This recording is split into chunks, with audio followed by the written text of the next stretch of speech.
Ok, entonces nada más antes de comenzar quiero señalar un problema o bueno, un resultado que hemos comentado varias veces, pero bueno, creo que no sé qué tan seguros estén de este resultado, entonces, bueno, quiero señalarlo. Imagínense, estamos aquí. Realmente el 0,1, o sea, el que estemos en el 0,1 no es importante, puede ser cualquier intervalo, pero bueno, pensemos en el 0,1 con la sigma-álgebra de Borel y la medida del Weg restringida a ese intervalo. Ahora, algo que he dicho muchas veces, también en la ayudantía lo vieron, o sea, en la ayudantía probaron en algún momento que este espacio, em, MK, es separable. Y de hecho lo vieron de dos modos, ¿no?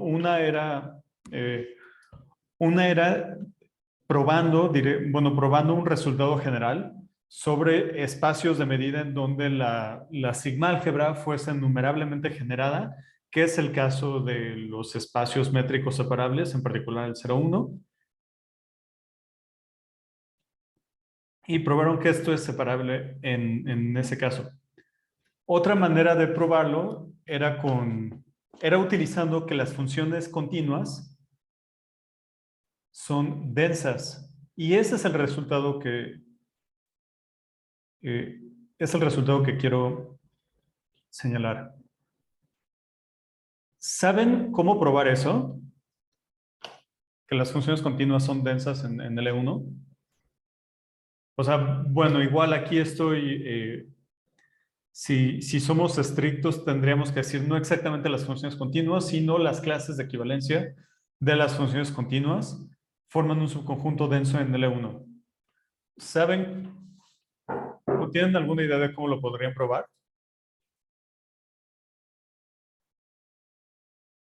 O sea, si dicen que no, pues no hay ningún problema, ¿no? De hecho, pues es lo que quiero saber realmente, si sí saben o si no saben. Ok, si, si, si no saben cómo probarlo, pues una manera de probarlo es utilizando un teorema importante que se llama el teorema de Lucene. Que el teorema de Lucene esencialmente dice esto. O sea, que las funciones continuas son densas en el 0,1. Bueno, son densas en, en, en este espacio con respecto a esa norma. Ajá, sí, lo que dice Jesús Ángel es justamente pues un camino para probar eso, ¿no? O sea, para probar la densidad. Primero tomamos una función que sea integrable. Vamos a pensarla aquí. Tenemos a nuestra función integrable. La aproximamos por funciones simples. Eh, sí, la aproximamos por funciones simples. Luego, esta función simple la aproximamos por una función escalonada. Ajá, y luego la función escalonada la podemos aproximar por una función continua. O incluso podremos... Ok, sí, bueno, podemos irnos por ese camino, ¿no?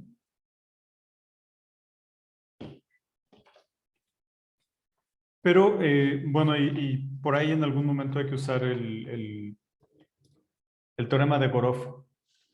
Ahora, el teorema de Borov es un resultado es un resultado bastante relacionado al teorema de Lucene, que nos dice que si tenemos una sucesión de funciones, vamos a pensarlas igual en este mismo espacio de medida. Supongamos que tenemos una sucesión de funciones que converge casi donde quiera. Ajá. O sea, Fn converge a F, mu casi donde quiera.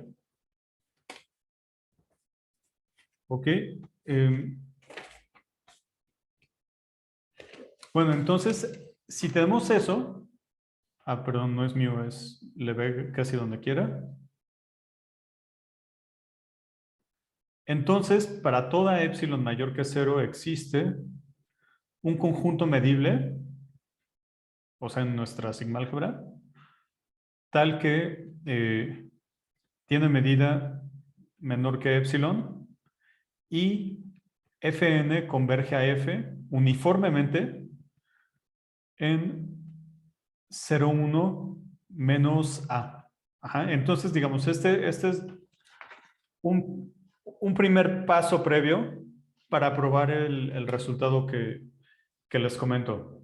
Ajá. Bueno, quizá si lo pensamos en R no es tan sofisticado. O sea, si lo queremos pensar aquí es más, no es tan sofisticado el resultado el de la densidad, pero si queremos tener un poco más de flexibilidad en este espacio, sí necesitamos, o sea, necesitamos al menos el teorema de Borov, al menos el teorema el,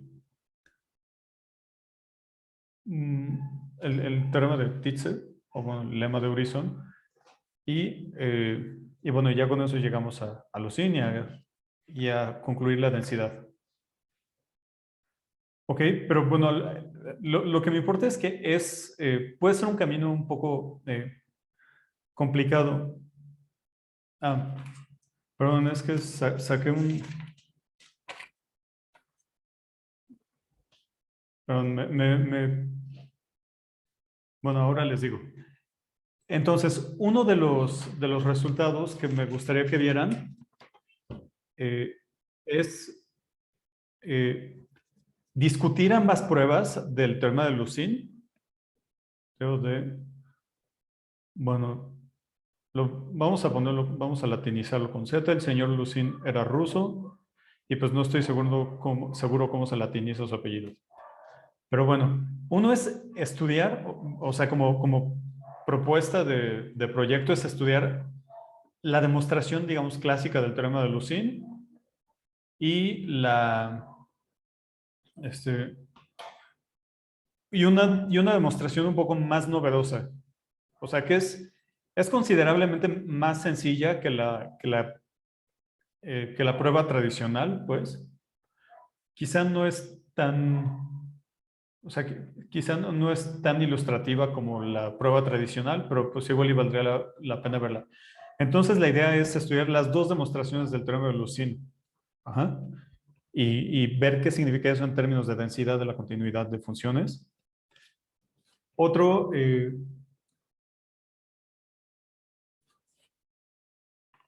bueno, otro resultado que había visto, que fue lo que me estaba distrayendo un poco, es, bueno, de este no estoy tan convencido. Igual en algún momento les había dicho que tenía otra propuesta, pero que no me terminaba de convencer.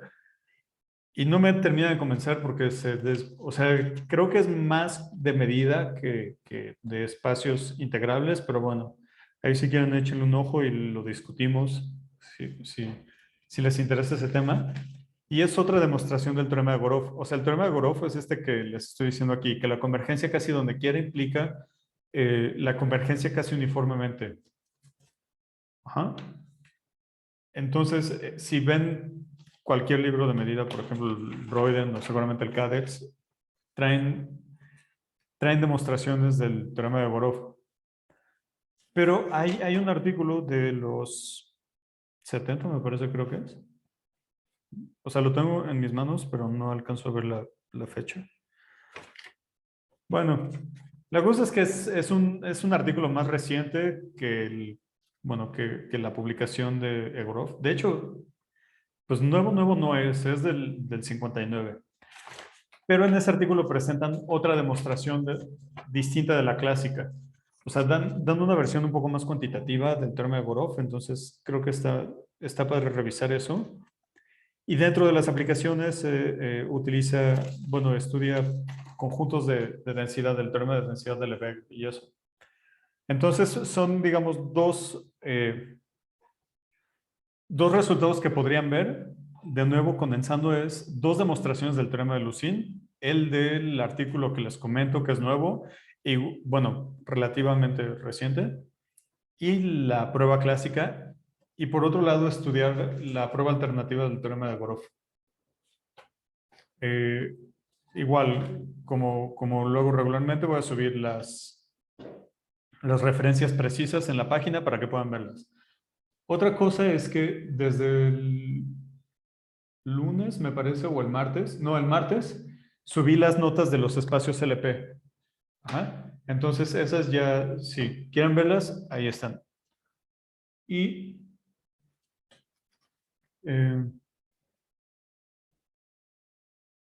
ok, y el último anuncio es que ayer me comentó Julián que vieron cosas sobre compacidad y en particular hay hay, hay un resultado que nos dice cómo, o bueno, que nos da ciertas caracterizaciones de compacidad y es este. Imagínense que estamos en un espacio métrico, XD métrico,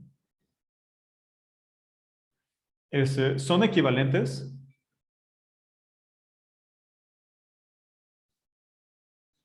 Primero, X es compacto. Bueno, compacto por abiertos. Eso quiere decir que toda cubierta abierta de abiertos, toda cubierta abierta tiene una subcubierta finita. Eso es compacidad por abiertos. La segunda es X es compacto por sucesiones.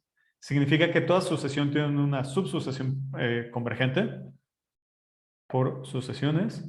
Y la tercera es que X es completo y totalmente acotado. Completo, pues pues ya saben lo que es que sea completo, o sea que toda sucesión de Cauchy es convergente. Totalmente acotado significa que para cada epsilon mayor que 0, existen puntos, una cantidad finita de puntos en nuestro espacio, tal que X lo podemos escribir como la unión de estas bolas. O sea, todas con el mismo radio, ¿no? O sea, totalmente acotado. Bueno, igual el dibujo va a ser un poco tonto porque en dimensión finita son equivalentes, o bueno, en Rn son equivalentes acotado y totalmente acotado, pero lo que nos dice es esto. Ahí tenemos a nuestro conjunto X, tomamos una epsilon mayor que 0 y nos dice que hay una cantidad finita de puntos. Ahí está nuestra cantidad finita de puntos, que son centros de bolitas que cubren a todo el espacio. Ajá. Eso es lo que nos está diciendo esta condición. Ahora, que sea la condición de que un conjunto sea acotado y sea totalmente acotado, no son equivalentes. O sea, si es totalmente acotado, es acotado, pero no al revés. Entonces, para ver eso, consideren este espacio, el infinito, y vamos a pensar en 0, 1 a la n. O sea, la colección de sucesiones con valores en 0, 1, pongan epsilon igual a un medio. Y entonces no van a... Este conjunto pues claramente es acotado, ¿no? Lo pueden encerrar con una bola de radio 2, digamos, o de radio cualquier cosa mayor que 1. Sin embargo, no es totalmente acotado porque si eligen una epsilon mayor que... Bueno, epsilon igual a un medio, de hecho cualquier epsilon entre 0 y 1 les va a funcionar, no van a poder encontrar una cubierta finita de bolas de radio epsilon con centro en algún punto aquí. Entonces, este es un ejemplo de un conjunto que es acotado, pero no es totalmente acotado. ¿Ok? Ese teorema lo señaló ayer. Hay un libro que es, bueno, un libro de funcional que se llama Introducción al Análisis Funcional Lineal, una cosa así, igual les voy a poner la referencia precisa en la página de Alt, o así se apellida el señor. Pero si tienen ustedes a la mano el libro de Mónica Clapp, ahí prueban este resultado y lo prueban de manera muy, muy clara. O sea, bueno, creo que es muy buena exposición la manera en la que ella lo organizó. Lo pueden ver en el Roiden, tiene un capítulo dedicado a este teorema, pero bueno, mi sugerencia es que vayan a ver el libro de Clapp para ver este teorema. ¿Ok? Bueno, entonces, ya dicho estas dos sugerencias que son las pruebas alternativas de Lucene, de Groth, comentar que subí las notas sobre LP y sugerirles que revisen el libro de Clapp. Podemos resumir, bueno, lo que discutimos la sesión pasada lo podemos resumir en un teorema. O sea, lo que vimos la vez pasada fue que podemos representar a todos los funcionales lineales en un espacio de Hilbert separable como un producto interior. Entonces vamos con sea H con su producto interior, un espacio de Hilbert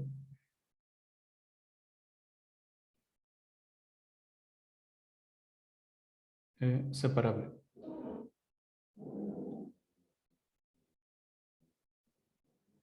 La función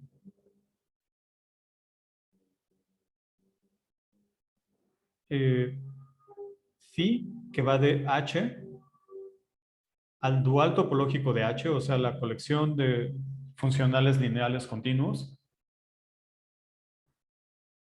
tal que a cada X en H le asocia phi sub X, que va de H a K, dada por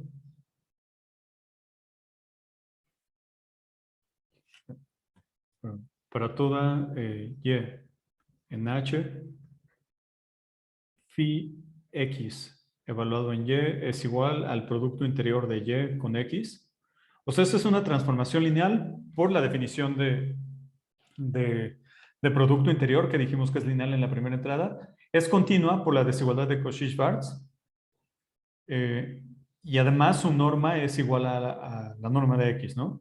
Lo que estamos diciendo es que la función que a cada vector en X le asocia este funcional lineal es una isometría. Es una isometría. Es más, para enfatizar voy a poner, o sea, en la definición de isometría ya estamos diciendo que era biyectiva, pero para enfatizar eso voy a poner que es un isomorfismo isométrico. Es un isomorfismo isométrico. Dicho de otro modo, o en términos muy, muy llanos, un espacio de Hilbert, bueno, un espacio de Hilbert separable, perdón, ni siquiera, aquí no pedimos separabilidad, perdón, la separabilidad la vamos a ver hoy y por eso lo puse. Cuando estamos en un espacio de Hilbert, podemos identificar el espacio con su dual.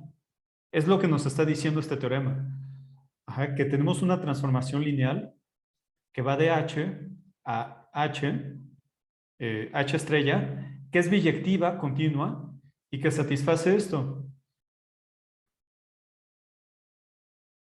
Ajá. O sea, hay una identificación muy directa entre el espacio de Hilbert y su dual. Bueno, su dual algebraico.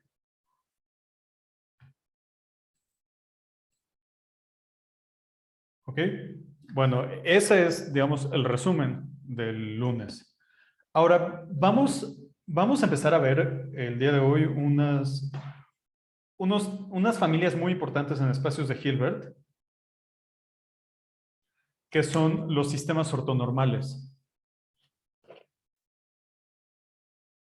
Ahora, quiero recordarles una cosa.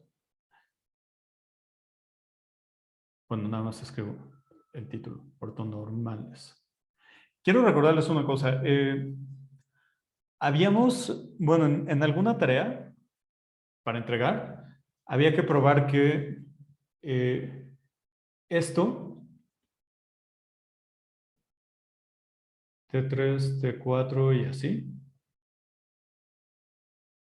con T en R, o bueno, si quieren en C, vamos a ponerlo en T en K. O sea, había que probar que este conjunto es linealmente independiente. Una manera de hacerlo es trabajando con la matriz de Van der Monde y bueno, con eso sale. Lo que me importa es que esto es un conjunto linealmente independiente. En particular, si nos fijamos en este conjunto,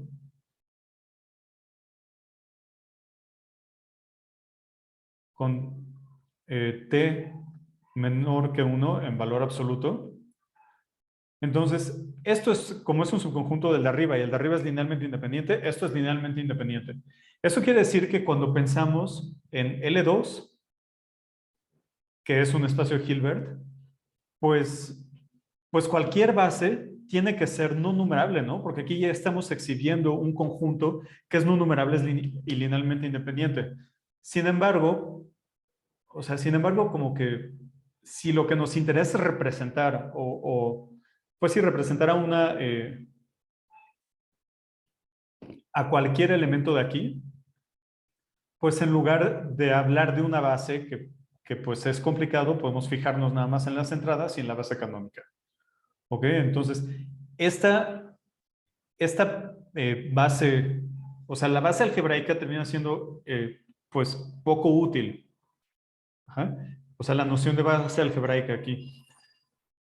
Pero vamos a tener otra noción que nos va a permitir trabajar satisfactoriamente.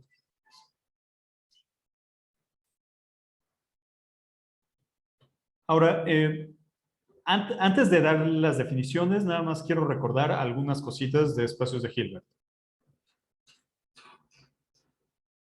Un espacio de Hilbert. Lo primero que quiero recordar es la desigualdad, es el teorema de Pitágoras.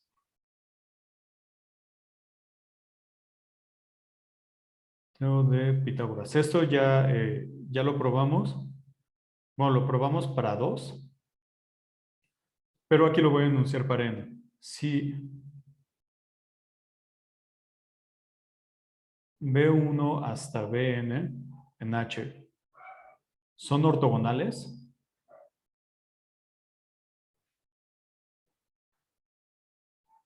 entonces tenemos que la norma de la suma al cuadrado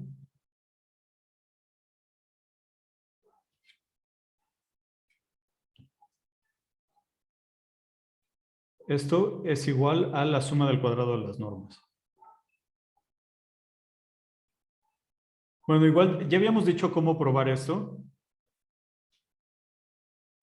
Nada más, ¿recuerdan cómo lo harían? O sea, bueno, para n igual a 2, pues ya está hecho, ¿no? O sea, en el sentido de que, pues probamos B1, B2, ¿no? B1 más B2, B1 más B2, nos queda, bueno, expandimos y nos va a quedar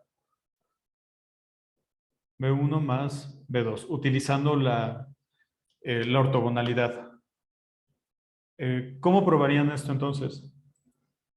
O sea, en general.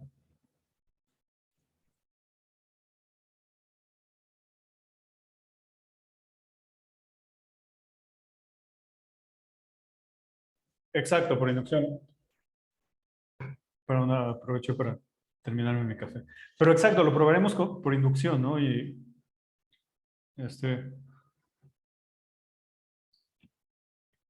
bueno, lo voy a escribir en sucio para poder avanzar un poco más rápido y porque pues yo sé que ustedes pueden probar esto sin ningún problema. Pero bueno, para n igual a 2, ya está. Supongamos que vale para n igual a n y tomemos b1 hasta bn más 1 ortogonales. Primero, pues lo que quiero señalar es que la suma desde 1 hasta n de todos los bj's, bueno, menos el último, es perpendicular a bn más 1. Y para verlo, pues vamos a calcular. La suma del producto interior de los primeros bj's con bn más 1 Pues aquí utilizamos la linealidad en la primera entrada. BJ, Bn más 1. Y además sabemos que Bn más 1 es perpendicular con todos los anteriores. Entonces, esto es 0. Perfecto. Y eso nos gusta porque entonces cuando calculamos la norma al cuadrado de esto, podemos aplicar el caso n igual a 2. O sea, esto lo podemos escribir como la norma de la suma desde j igual a 1 hasta n de bj más el último. Y aquí estamos considerando dos vectores ortogonales. Entonces, aquí es donde les digo que podemos utilizar el teorema de Pitágoras para 2. BJ, la norma de los primeros BJs, o bueno, hasta n, más la norma del último al cuadrado. Y aquí utilizamos la hipótesis de inducción y ya acabamos, ¿no? Ok, bien. Entonces, el teorema de Pitágoras para n vectores ortogonales, ya lo tenemos. O sea, ya lo habíamos discutido, pero bueno, o sea, no dijimos que se hacía por inducción, pero nada más, ¿no? Había, de hecho, si mal no recuerdo, había que discutir este pasito, o sea, cómo justificar el paso inductivo. Ajá, exacto. Lo que nos dice Brian es lo importante, que ver que el n más 1 es perpendicular a la suma de todos los anteriores es justo lo importante. Ahora, este teorema de Pitágoras no solo lo tenemos para colecciones finitas, sino también lo podemos hacer para colecciones numerables, como lo pudieron probar en la malograda hoja 10, ¿no? Y por cierto, aquí me parece que tenemos que agradecer a Brian por señalar el error. Pero bueno, lo que dice es, sea xn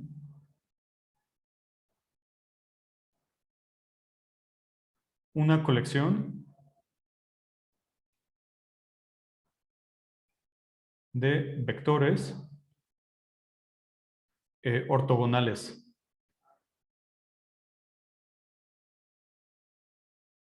La serie, esta de aquí,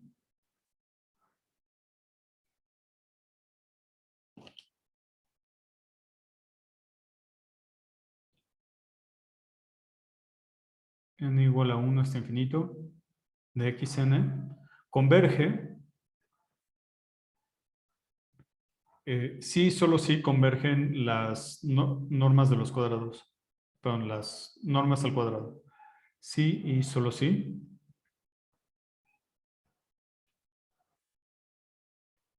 Esto es cierto. Y en este caso,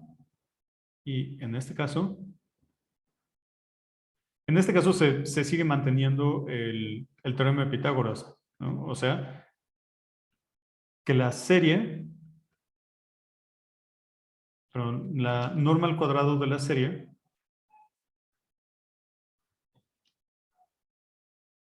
es igual a la serie de las normas al cuadrado. Ah, perdón, aquí le cambié de Pn a... No, le cambié de nombre a los vectores. Y eso está mal. XJ, XJ. Ahora sí. Perfecto. ¿Ah?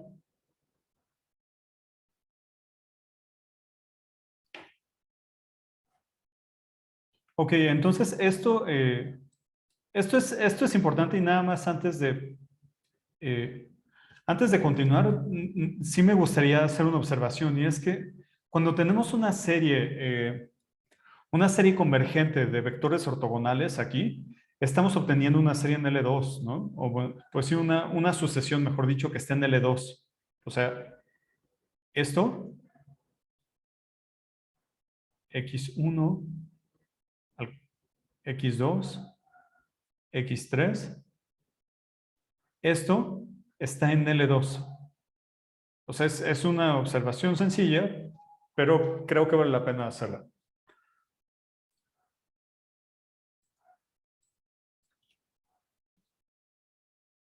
Ahora, así como en álgebra lineal, aquí también nos va a interesar tener no solo la ortogonalidad, sino la ortonormalidad. Eso quiere decir que sean ortogonales, o sea, que nuestra colección de vectores sea ortogonal y que todos tengan norma 1.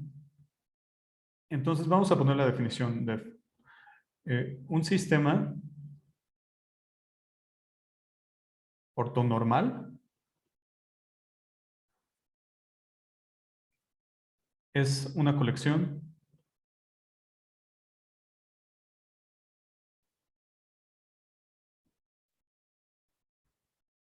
A, B está en I,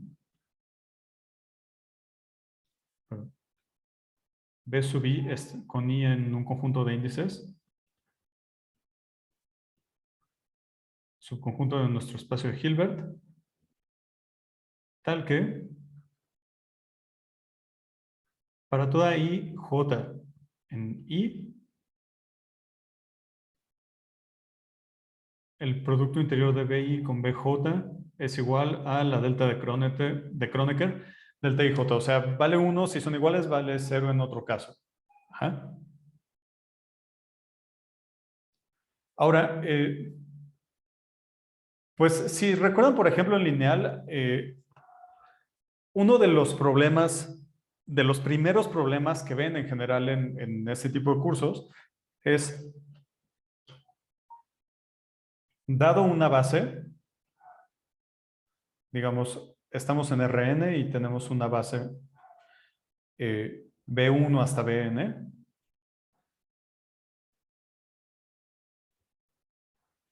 y tenemos un vector arbitrario X en Rn, pues uno de los primeros problemas que ven es cómo escribir este vector Rn en términos de esta base. Ajá. Y bueno, recordarán que cuando se simplificaban mucho las cosas era cuando esta base era ortogonal y más aún ortonormal, porque en ese caso nada más tenían que sacar el producto interior y ya tenían directamente los coeficientes de X. Esa misma idea va a ser muy importante también en espacios de Hilbert. O sea, lo que nos va a decir es que vamos a poder representar bueno, vamos a poder representar en términos de un sistema ortonormal con ciertas características cualquier vector de manera sencilla. Y por manera sencilla me refiero, nada más vamos a tener que calcular los productos interiores. Pues sí, los productos interiores. Ahora, cuando tengamos un sistema ortonormal, vamos a poder definir los coeficientes de Fourier. Los coeficientes de Fourier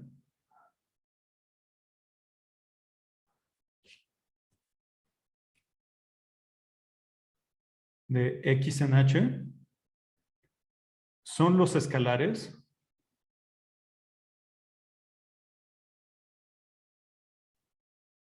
X gorrito Y,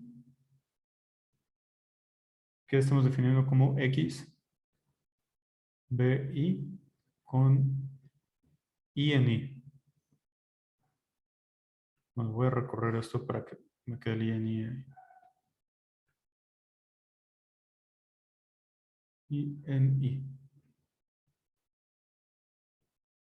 ¿Ok? De nuevo, aquí quiero señalar que estamos hablando no de coeficientes de Fourier nada más con respecto a en espacios de funciones, ni estamos hablando en un espacio de Hilbert en general.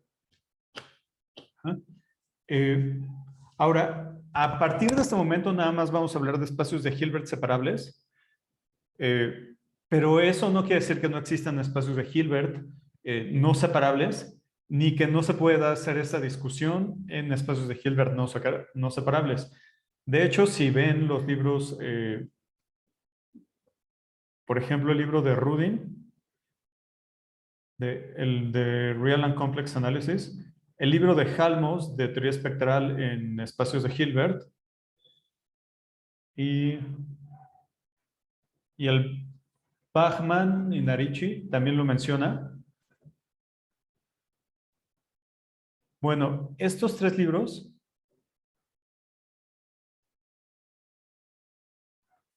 estos tres libros hablan de sumas de este tipo. Ajá. Donde J es un conjunto de índices que puede ser no numerable. Y aquí estamos en un espacio de Banach. Entonces, estos libros discuten este tipo de cosas, pero nosotros no lo vamos a hacer porque no es necesario cuando estamos trabajando en espacios separables. ¿Ok? Pero bueno, esto lo digo nada más por si les interesa saber cómo se hace o cómo se definen estas cosas, lo pueden ver en en estas referencias. En Rudin, Real and Complex, de hecho, lo discute en el capítulo de espacios de Hilbert. Halmos lo discute, me parece, en el primero o segundo capítulo. Y el Bachman y Narici no tengo la referencia precisa, pero también lo discuten.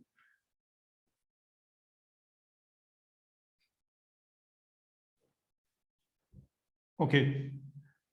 Bueno, entonces ahora vamos a adoptar una notación que va a ser nada más conveniente para, o sea, para considerar al mismo tiempo sistemas ortonormales finitos y numerables. Entonces, notación.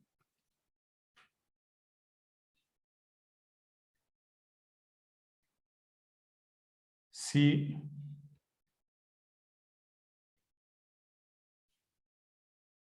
vamos a poner A igual a BJ, con J en J, es un sistema ortonormal. Vamos a poner igual sistema ortonormal, numerable. Supondremos que J está, o sea, ya tiene una enumeración dada, que J es igual a J1, J2, J3. Y esto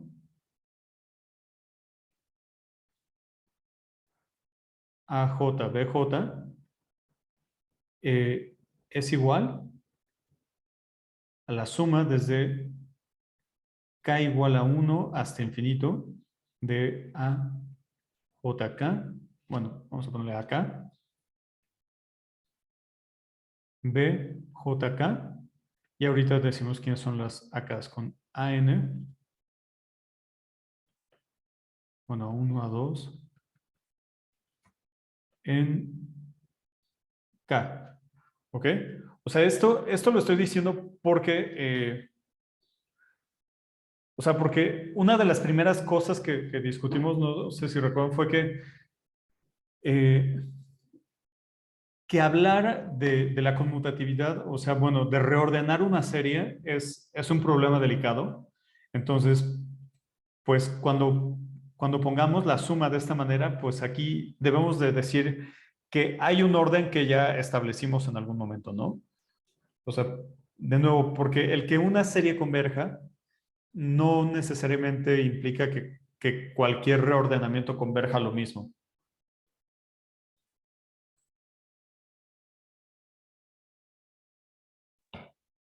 ¿Ok? Entonces, esto es una pequeña convención que vamos a tomar, nada más para que la notación se mantenga legible. Ah, perdón. Ahora, eh, vamos a ver qué relación,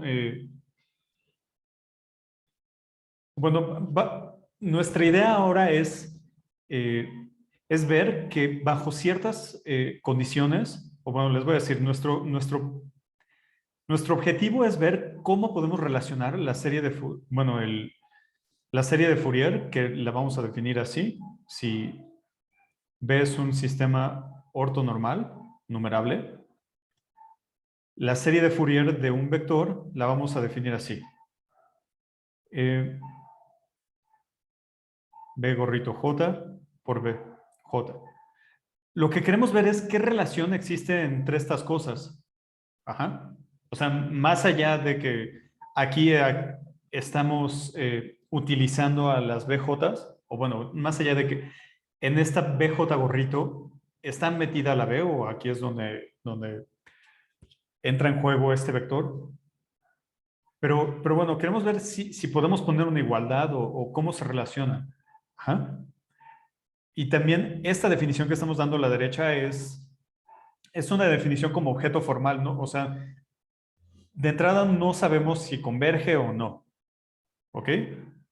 Entonces, nada más, así como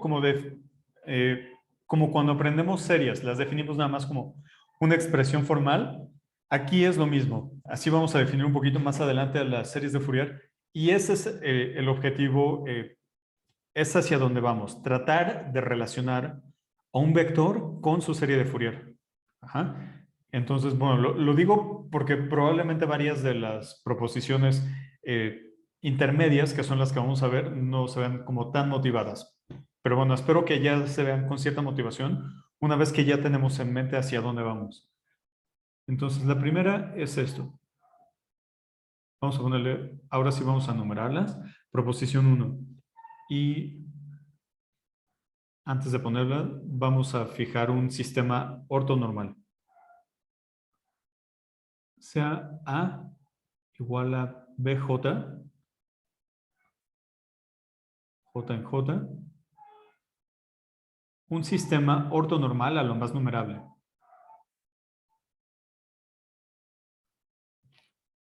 Como dijimos que ese va a ser S o N, a lo más numerable.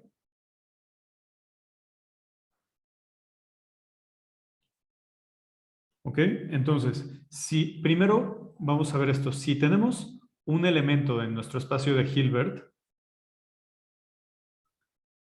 eh,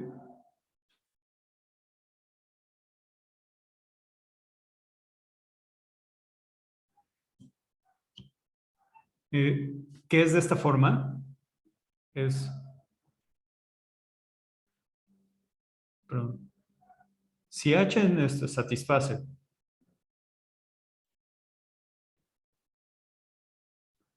H es igual a la suma desde, bueno, con J en J, con AJ por BJ. Entonces,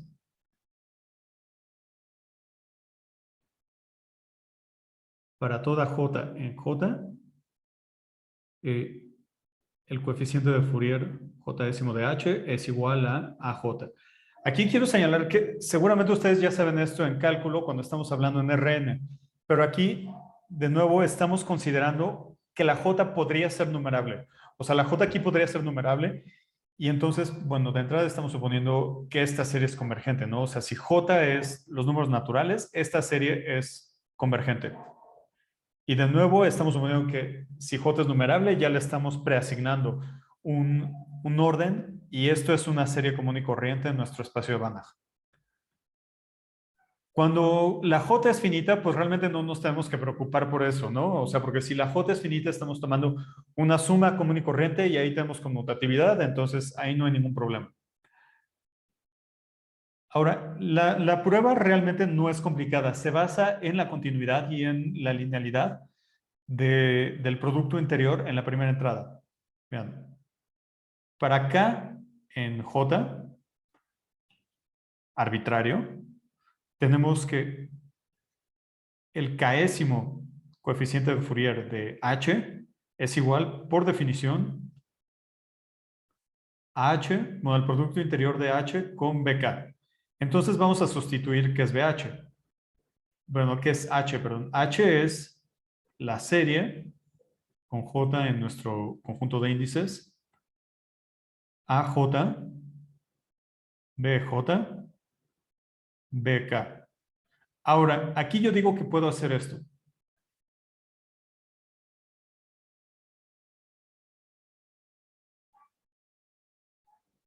Bueno, ahora justificamos ese paso, pero este paso sí requiere una justificación. Pero bueno, supongamos que ya lo hicimos, entonces esto nos queda esta serie AJ delta JK y aquí todos se mueren salvo la que corresponde a K. Perfecto, entonces suponiendo que ya probamos esto, terminamos la prueba de la proposición. Y ahora, ¿Por qué es esto cierto? O sea, bueno, hay que considerar dos casos hay que considerar dos casos para justificar esto, ¿no? O sea, si J es finito, de nuevo, si J es finito, aquí realmente tenemos una suma de una cantidad finita de vectores. El producto interior es lineal en la primera entrada, entonces podemos hacer esto. O sea, separamos la suma y sacamos escalares y ya no hay como mayor ciencia. Entonces, cuando J es finito, perfecto. Pero ¿qué pasa cuando J es infinito? O sea, aquí tenemos la linealidad, pues la tenemos por una cantidad finita de sumandos, ¿no? Y aquí tenemos una cantidad infinita. ¿Cómo justificamos esto? ¿Alguna idea? Es más, si quieren pongan J igual a los naturales y lo que queremos justificar o lo que quiero justificar es esto, que la suma desde J igual a 1 hasta infinito de A, J, BJ, producto interior con BK, que eso es igual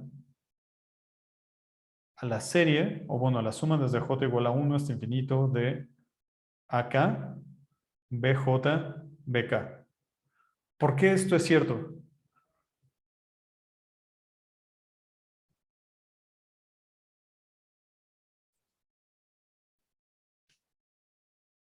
Ajá, exacto, lo que dice Brian es correcto, ¿no? Es por la continuidad.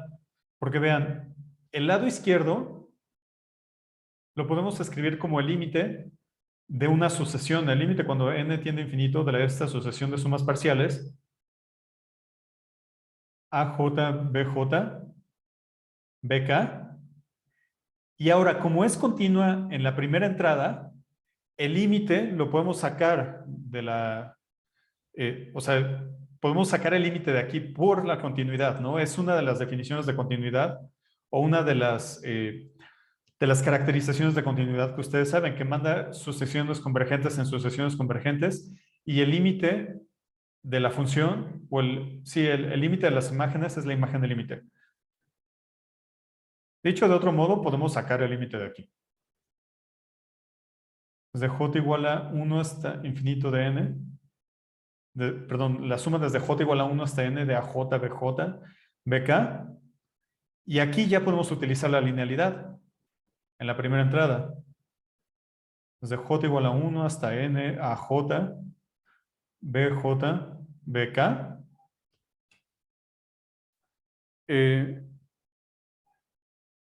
Y bueno, y esto ya nos queda la serie. AJ, delta, JK y acá. Ajá. Entonces, esto que está en verde es este pasito de aquí que me estoy ahorrando, ¿no? Eso vale por la continuidad del producto interior.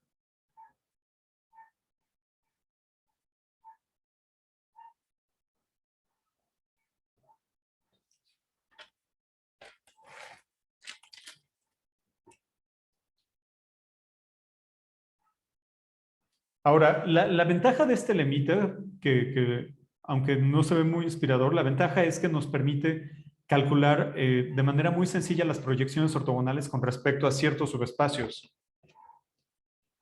Entonces, voy a poner un lema que no lo voy a probar porque va a venir en la hoja de la siguiente semana como problema de práctica. Y es que si A recuerden, ya lo fijamos, es un sistema ortonormal, es a lo más numerable. Ah, bueno, eso también ya lo pusimos. Entonces, si F es igual a la cerradura eh, del espacio generado por A y X es un elemento en H, son equivalentes.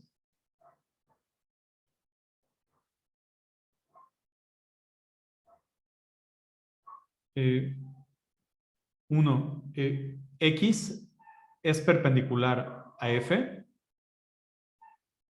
Y la segunda es que para toda J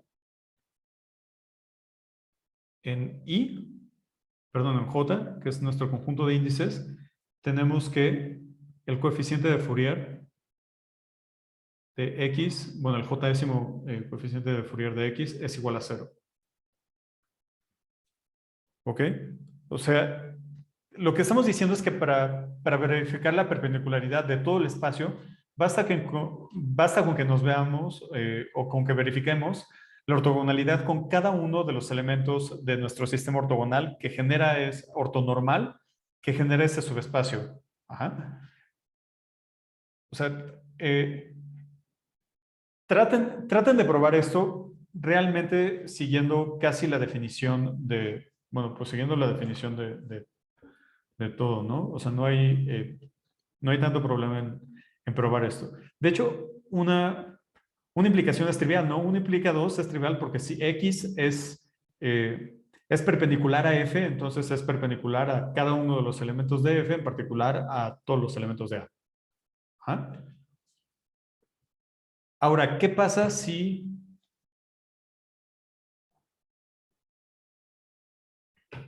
eh, bueno, el otro, traten de pensarlo, el otro. Ajá. Pero bueno, si es... Bueno, sí, traten de pensar el otro, ¿no? Igual pueden utilizar la continuidad y todo este tipo de cosas. O sea, la continuidad del producto interior. Bueno, una vez que ya tenemos ese lema,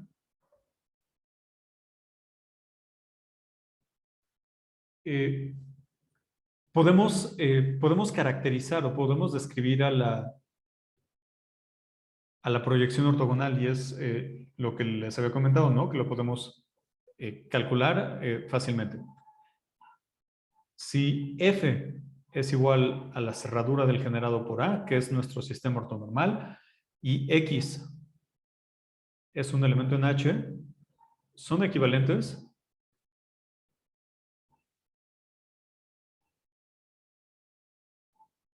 Primero que, perdón, son equivalentes para F, un elemento en F. Primero, la proyección ortogonal de X sobre el subespacio F es igual a F. Y la segunda es que para toda J en J, el jésimo coeficiente de Fourier de F coincide con el jésimo coeficiente de Fourier de, de X. Ajá. Entonces, esto es lo que les estaba diciendo que nos va a simplificar mucho la vida, ¿no? Ahora, la demostración realmente nada más, la demostración lo que debemos de recordar es que son equivalentes también. F es igual a la proyección ortogonal de X sobre el subconjunto o el subespacio F y F menos X es perpendicular a F. Ajá. Este es es uno de los lemas que vieron con Julián y de hecho con este lema podían probar que la proyección ortogonal es lineal. O sea, utilizando este lema probaban la linealidad. Ahora, teniendo eso en mente, tenemos esto. PF X es igual a F si solo si X menos F es perpendicular a F. Esto ocurre si solo si para toda J en J, X menos F es perpendicular a BJ. O sea, es el lema que está arriba, ¿no? O sea, que para checar la perpendicularidad con F, basta con que nos fijemos en los elementos que están generando ese espacio, ese subespacio cerrado.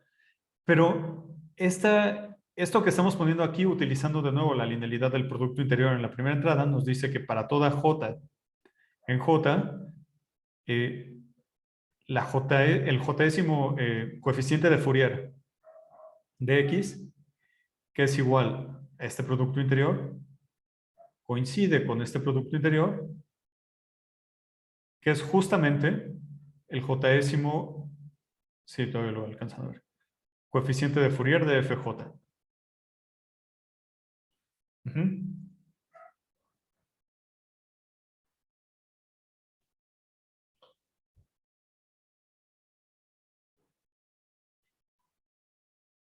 Ok, entonces esto nos gusta, ¿no? Pero nos gusta porque de entrada ya nos dice bueno, ya terminamos, pero lo que nos dice es cómo calcular la proyección sobre subespacios de dimensión finita. Ya sabemos que los subespacios de dimensión finita son cerrados. Ajá. Entonces, nada más enuncio la proposición y con esto vamos a comenzar mañana. Y es que, prop 3, si si A es finito, y aquí es importante, estamos pensando en conjuntos finitos porque no estamos todavía en posición de hablar de convergencias de series, o sea, de la serie asociada a esta, ¿no? Bueno, ahora voy a escribir la serie, pero es importante hablar de subconjuntos finitos en este momento, nada más. Si A es finito y F es igual al generado por A, que de nuevo, como sería dimensionalmente finito, es cerrado, entonces, para toda X en H, la proyección ortogonal de X en F es igual a esto. Ujú. Igual, sigo enfatizando que esto es una suma finita. Entonces, aquí no tenemos ningún problema de convergencia ni de nada. Esto es una suma finita. Bueno, hasta acá la dejamos. Por favor, traten